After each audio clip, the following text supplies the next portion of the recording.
Donc moi, je vous propose trois définitions pour qu'on définisse l'objet. C'est le fascisme serait tout appel à l'unité culturelle, organique et étatique de la nation pour être un recours contre les mouvements populaires, la lutte de classe que la classe dirigeante ne peut plus contenir. Ça, c'est une définition générale du fascisme que je vous propose. La deuxième chose, c'est que le fascisme est un mouvement politique réactionnaire, bien évidemment, on l'a dit, au service du capital. Il épouse la volonté de changement dans la population pour se la réapproprier, la manipuler et être une variante radicale du conservatisme de droite.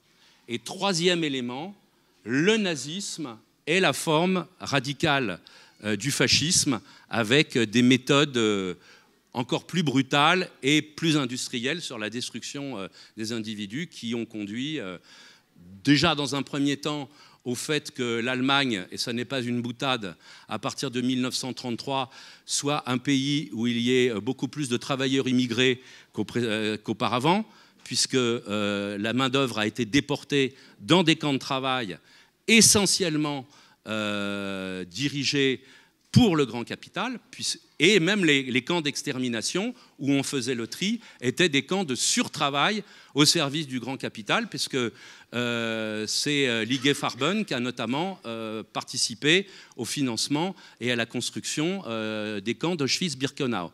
Il ne faut jamais oublier cette question-là, c'est le lien entre le nazisme et le grand capital.